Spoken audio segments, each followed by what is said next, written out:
So last year, this schmuck YouTuber who runs Gorenstein Media, who you should subscribe to by the way, put out this prediction video about the new season of Doctor Who, and then surreptitiously changed the title to be about seasons 1 and 2 and hoped you wouldn't notice. Nice try, Ed. Very sneaky, but we're on to you. Since then, we've had a full season of Disney Who and a Christmas special, and neither of those predictions came true. So, before we lay into what we predicted, and yes, those are Ed's pronouns, if you like to refer to yourself in third person because it's annoying, let's just remind ourselves what those predictions were.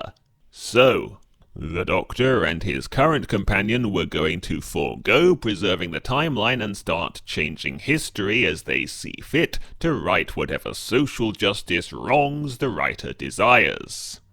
And what was that other one, Ed? Oh yes. The David Tennant Doctor, who was retiring on Earth when last we saw him, was going to turn evil and become the Valeyard. And it's not hard to imagine a social justice subtext to that too, which is exactly what okay, I'm going to drop the gay little third-person thing. It was exactly what not that there's anything wrong with being gay. Some of my best friends are very attractive men. What was I saying again? Give me some Willy! So I made this prediction on the basis of theme. That is, the anti-racist theme of having a white guy, not only that, but a white guy that we like as the villain, plus the obvious mileage you could get out of having the Valeyard show up at this point in the Doctor's story. It was a very vibes-based prediction, but that's essentially what a theme is. It's like a vibe, but deeper than a vibe. But we know now through the power of hindsight that none of this is in Doctor Who Season 1. Or is it?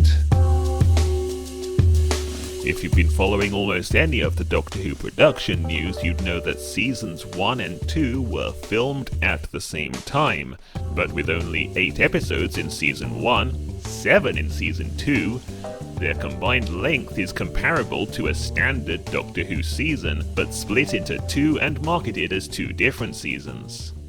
Am I just arguing a technicality? Maybe.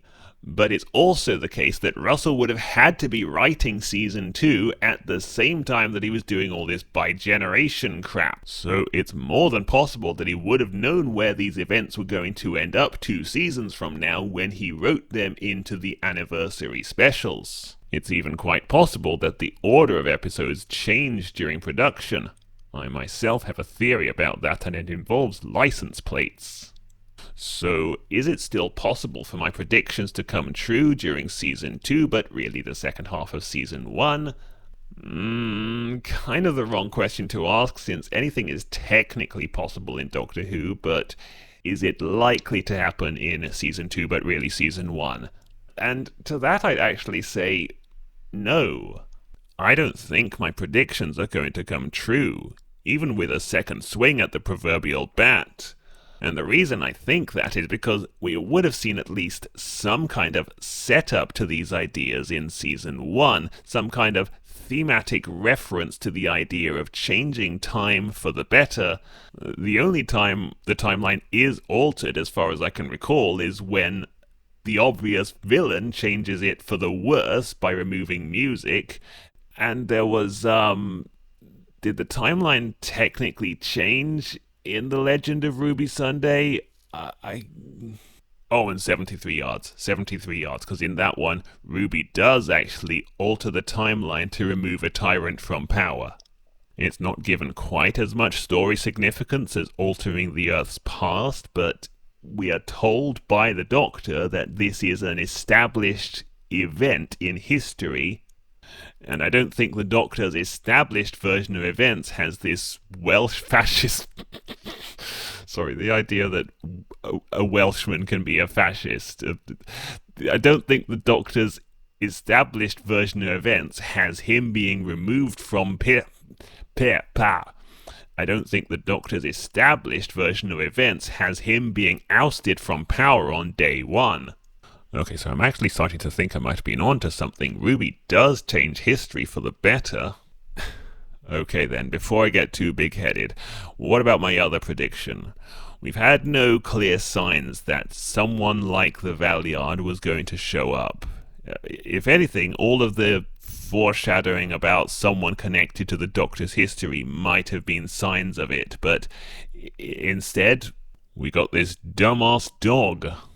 And the remaining bits of foreshadowing that haven't been resolved, that being this Mrs. Flood mystery that I really don't give a fuck about, none of them points in the direction of a possible Valeyard return.